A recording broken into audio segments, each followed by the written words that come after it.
तो good morning guys. तो चलिए स्टार्ट करते हैं आज के यानी कि 7 जून के इंपॉर्टेंट करंट अफेयर्स को।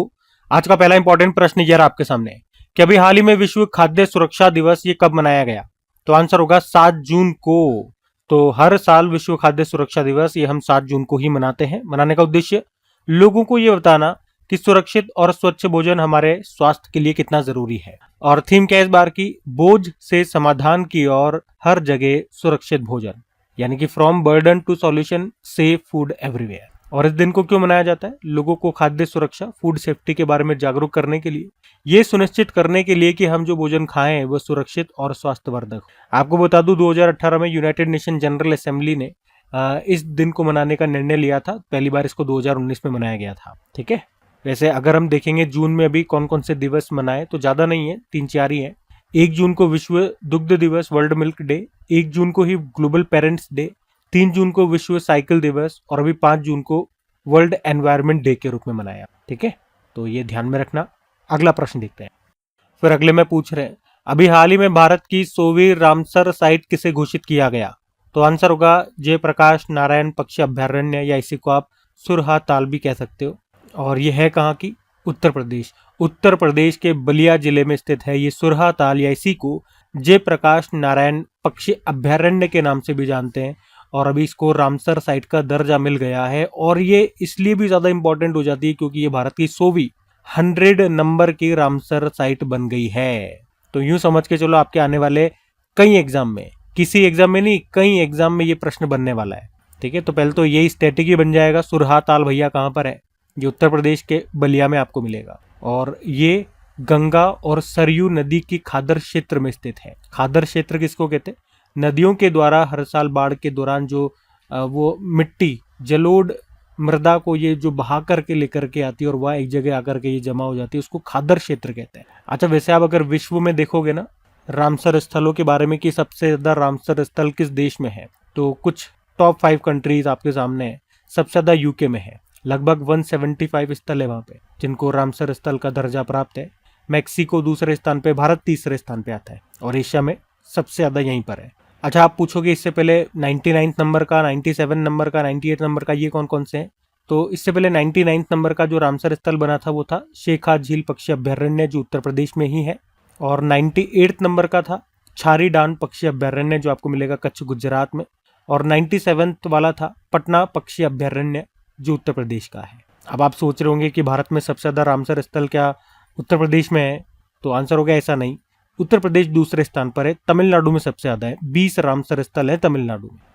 अच्छा, वेटलैंड से आप क्या समझते हो? आर्द्रभूमि। तो ये एक ऐसा भूभाग है जो स्थायी रूप से या मौसमी तौर पर पानी से भरा रहता है, जैसे दलदल, झीलें या नदियां। और ये भूमि और जल के बीच का संक्रमण क्षेत्र है, आप यूं समझो, जहाँ की मिट्टी में नमी होती है और विशिष्ट वनस्पति उगती है। यहाँ इन्हें पृथ्वी की किडनी या प्रकृति के गुर्दे भी कहा जाता है। ये लाइन ध्यान में रखना। तो हमारे पास अब टोटल 98 नहीं, ये पुराना डेटा है।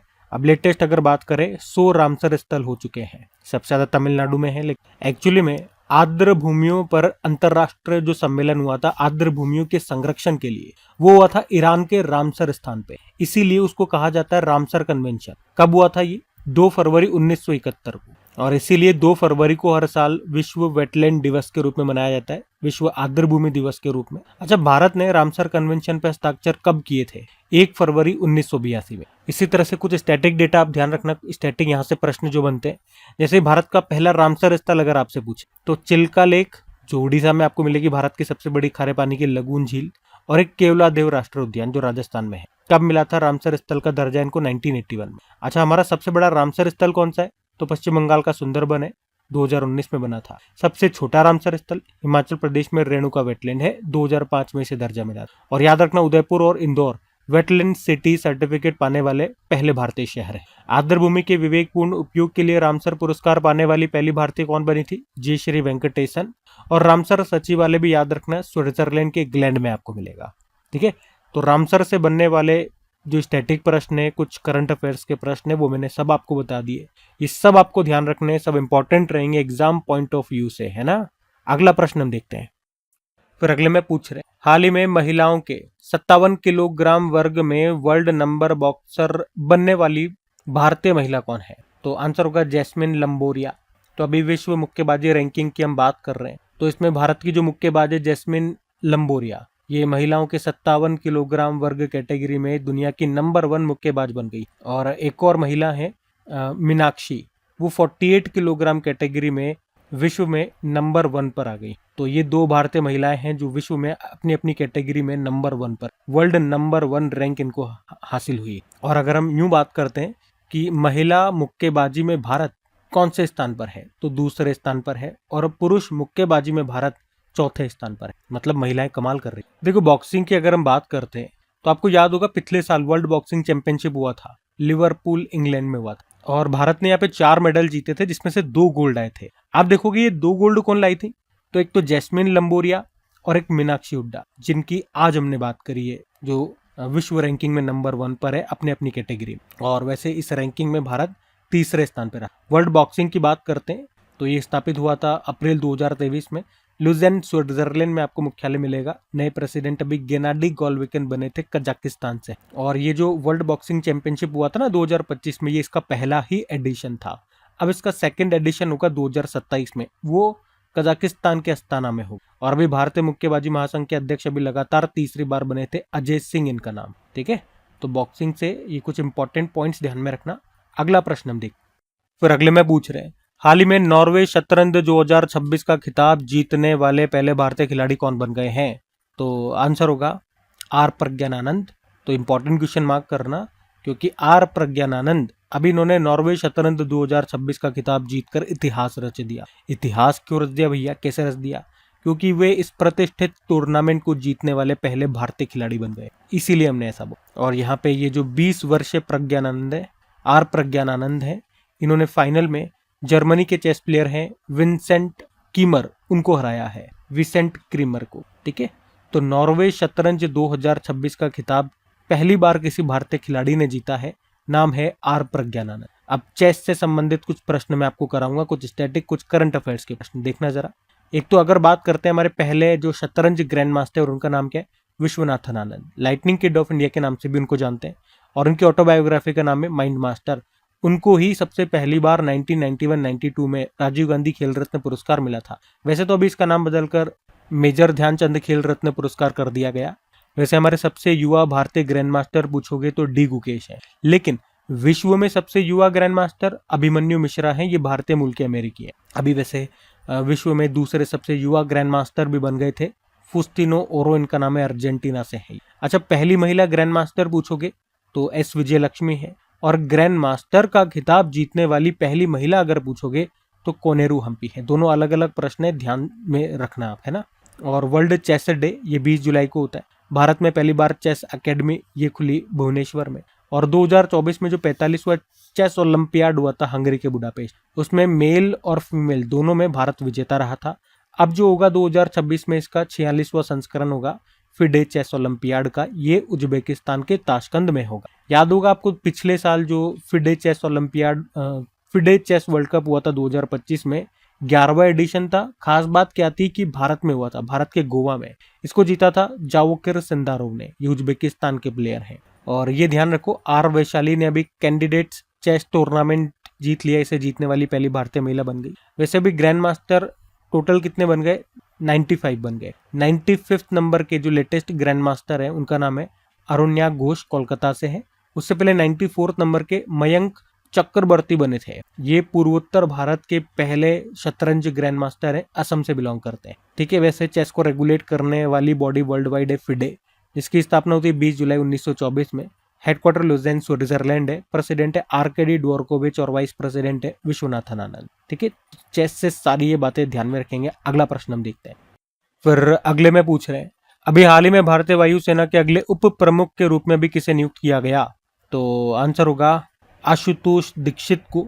तो एयर मार्शल आशुतोष दीक्षित, इनको अभी भारतीय वायुसेना इंडियन एयरफोर्स का अगला उप प्रमुख वाइस चीफ नियुक्त किया गया है। और 1 जुलाई से ये अपना पद संभाल लेंगे। अभी वर्तमान में ये chief of integrated defence staff के पद पर काम कर रहे हैं। अच्छा, यहाँ पे वो किनका स्थान लेंगे, तो एयर मार्शल नागेश कपूर का स्थान लेंगे, क्योंकि अभी ये 30 जून को रिटायर हो रहे हैं।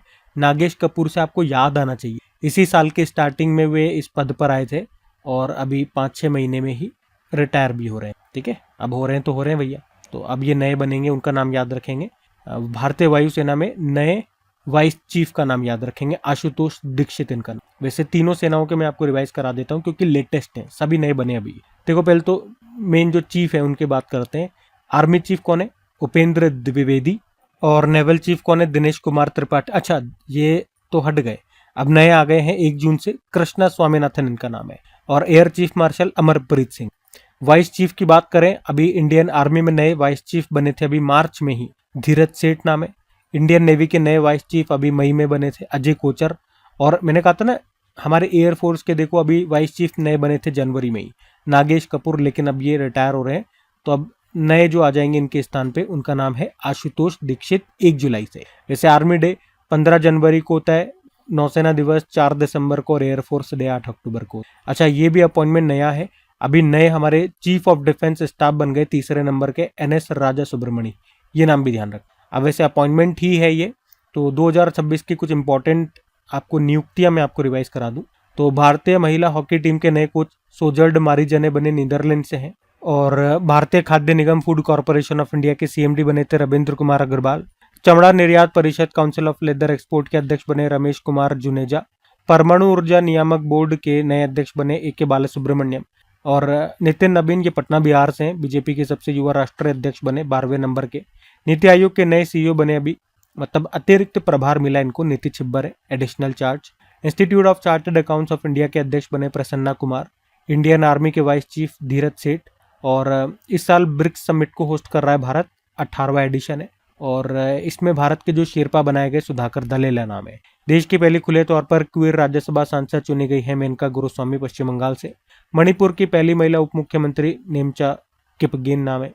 आत्मा के अध्यक्ष, आत्मा मतलब ऑटोमोटिव टायर मैन्युफैक्चरर्स एसोसिएशन, इसके अध्यक्ष बने अरुण मामेन। और मणिपुर के नए चीफ मिनिस्टर युमनाम खेमचंद सिंह इनका नाम है। ठीक है, तो ये सब बातें ध्यान में रखना। अगला प्रश्न देखते हैं। फिर अगले में पूछ रहे हैं, हाल ही में नवीन और नवीकरणीय ऊर्जा मंत्रालय के अनुसार वर्ष 2025 में भारत दुनिया का कौन सा सोलर ग्रोथ मार्केट बन गया है? तो सही उत्तर होगा दूसरा। तो वर्ष 2025 में भारत ने 37 गीगावाट से ज्यादा नई सौर ऊर्जा क्षमता जोड़ी है। और इस उपलब्धि के साथ भारत ने अमेरिका को पीछे छोड़ दिया। भारत ने जो सोलर एनर्जी जो क्षमता जोड़ी है, जो नई सोलर एनर्जी को ऐड किया 2025 में, वो 34 गीगावाट है। और भारत ने कितना किया? 37 गीगावाट। इसीलिए भारत अमेरिका को पीछे छोड़कर दुनिया का दूसरा सबसे बड़ा सोलर ग्रोथ मार्केट, वार्षिक सौर क्षमता वृद्धि के आधार पर हम बात कर रहे हैं, ये दूसरे स्थान पे आ गया, पहले स्थान पे चीन ही। और वैसे मैं आपको बता दूं कि अभी अप्रैल 2026 तक भारत की कुल स्थापित सौर ऊर्जा क्षमता हो गई है 154.24 गीगावाट।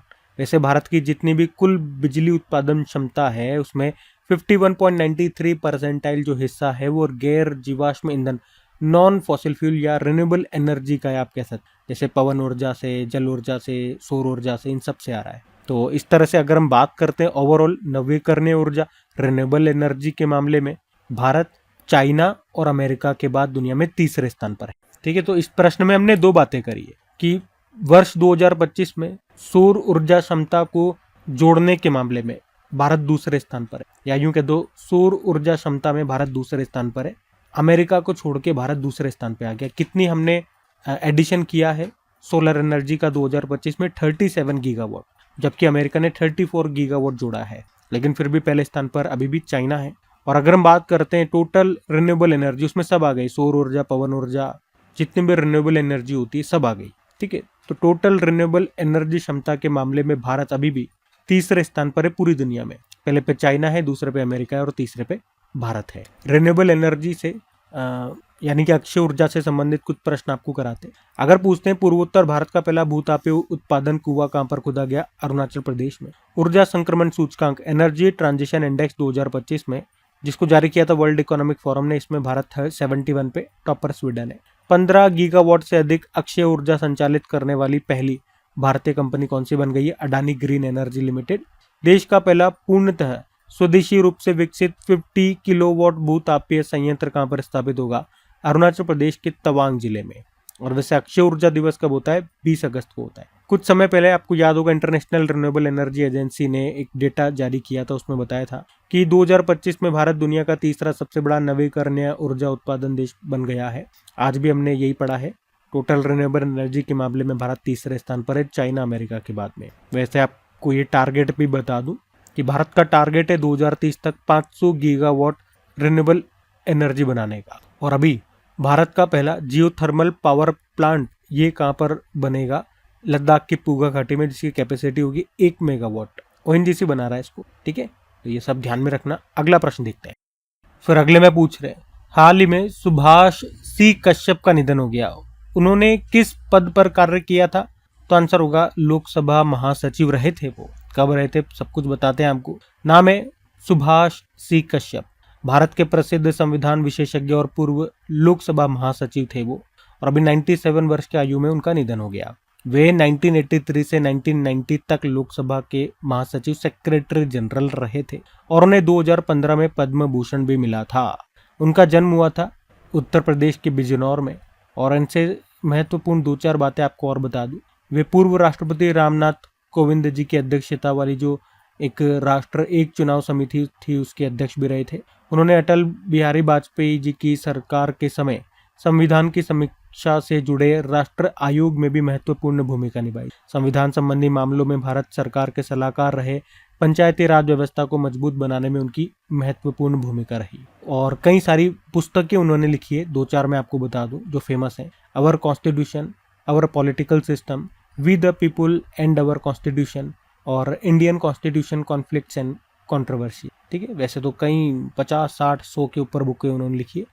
तो ये कुछ इंपॉर्टेंट आप ध्यान रख सकते हैं। हमने कहा ये किस पद पर कार्यरत रहे थे? तो लोकसभा के महासचिव के पद पर। आप पूछोगे अभी वर्तमान में लोकसभा के महासचिव कौन है? तो आंसर होगा उत्पल कुमार सिंह। वैसे निधन वाला प्रश्न है तो निधन वाले ही प्रश्न में आपको रिवाइज कराता हूँ। अभी भारतीय मूर्तिकार थे रामवी सुतार, उनका 100 वर्ष की आयु में निधन हो गया। महाराष्ट्र से थे। और मेहर कास्टेलिनो 1964 में भारत की पहली मिस इंडिया का खिताब इन्होंने जीता था, मुंबई से थी। विनोद कुमार शुक्ल हिंदी साहित्यकार थे। 2024 के लिए उनको 59 नंबर का ज्ञानपीठ पुरस्कार दिया गया था। यह अवार्ड पाने वाले वो छत्तीसगढ़ के पहले साहित्यकार बने।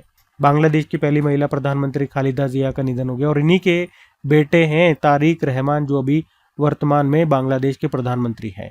पर्यावरणविद माधव गौडगिल का निधन हो गया, वो भी महाराष्ट्र से थे। पूर्व वर्ल्ड बिलियर्ड चैंपियन थे मनोज कोठारी, उनका भी निधन हो गया, कोलकाता से थे। ब्रिटिश भारतीय पत्रकार और बीबीसी इंडिया ब्यूरो के पूर्व प्रमुख सर मार्क टली का निधन हो गया। भारत के आवाज के रूप में उनको जाना जाता था। उसके अलावा हमारे पूर्व जो रेल मंत्री है मुकुल रॉय, इनका निधन हो गया, पश्चिम बंगाल से थे। डेविड जे फार्बर अमेरिकी थे और इंटरनेट का ग्रैंडफादर इनको कहा जाता था। सूरीनाम के पूर्व राष्ट्रपति चंद्रिका प्रसाद संतोखी का निधन हो गया, भारतीय मूल के थे। माउंट एवरेस्ट पर चढ़ने वाले पहले अमेरिकी थे जिम विहिटेकर, उनका निधन हो गया। आशा भोसले जी का निधन हो गया अभी। पद्म विभूषण 2008 में दादा साहब फाल्के 2001 में मिला उनको। और कर्नल सोनम वांगचुक का निधन हो गया, भारतीय सेना में अधिकारी थे। लद्दाख का शेर उनको कहा जाता था। लिलीदास मलिक ऑल इंडिया रेडियो की पहली असमिया महिला न्यूज रीडर थी, निधन हो गया। टेड टर्नर, उन्होंने दुनिया का पहला 24 घंटे 7 दिन चलने वाला एक न्यूज चैनल CNN शुरू किया था, लेकिन निधन हो गया। राजा रणधीर सिंह शूटर थे। 1978 के बैंकॉक एशियाई खेलों में ट्रैप शूटिंग में गोल्ड जीता था। ऐसा करने वाले वो पहले भारतीय निशानेबाज बने थे। अभी सुमन कल्याणपुर का भी निधन हो गया। हिंदी और मराठी फिल्म इंडस्ट्री के प्रसिद्ध प्लेबैक सिंगर थी। 2023 में इनको पद्म भूषण मिला था, लेकिन निधन हो गया। ठीक है, तो इस साल के सभी महत्वपूर्ण निधन से संबंधित जो प्रश्न बनते हैं वो मैंने आपको रिवाइज कराया, ध्यान में रखना। अगला प्रश्न देख। फिर अगले में क्या पूछ रहे हैं कि शिक्षा मंत्रालय ने किस ब्रिटिश विश्वविद्यालय को भारत का शाखा परिसर स्थापित करने की स्वीकृति दे दी है? तो आंसर होगा यूनिवर्सिटी ऑफ लिवरपूल। तो इसमें तो ज्यादा कुछ ध्यान रखने वाली बात नहीं है। अभी भारत सरकार के शिक्षा मंत्रालय ने ब्रिटेन के प्रसिद्ध यूनिवर्सिटी ऑफ लिवरपूल को बंगलुरु में अपना कैंपस खोलने की अनुमति दे दी है। तो भारतीय छात्रों को विदेश जाने की जरूरत नहीं है भैया, यहीं पर ब्रिटिश विश्वविद्यालय की डिग्री आपको मिल जाएगी बंगलुरु में। यूनिवर्सिटी ऑफ लिवरपूल इसका नाम है। यूनिवर्सिटी से कुछ प्रश्न आपको कराए जाए रिवाइज। अगर मुझे भारत का पहला योग और आयुर्वेद क्लस्टर सेंटर बना पतंजलि विश्वविद्यालय में, ये उत्तराखंड के हरिद्वार में है। भारत की पहली डेडिकेटेड फॉरेस्ट यूनिवर्सिटी ये बनेगी उत्तर प्रदेश के गोरखपुर में। एनसीईआरटी को मानित विश्वविद्यालय डीम्ड यूनिवर्सिटी का दर्जा दे दिया गया। माइक्रोसॉफ्ट ने चंडीगढ़ यूनिवर्सिटी में अपना पहला एआई स्किल सेंटर शुरू किया। अनंत अंबानी ने वंतारा के तहत जामनगर में एक नया वंतारा विश्वविद्यालय शुरू करने की घोषणा की। उसके अलावा symbiosis skills and professional university Pune ने यूनेस्को के साथ मिलकर एशिया की पहली यूनेस्को चेयर शुरू की। भारत का पहला एन जनरेशन या बोल दो जेनजी थीम वाला डाक घर आईआईटी दिल्ली में खोला गया था।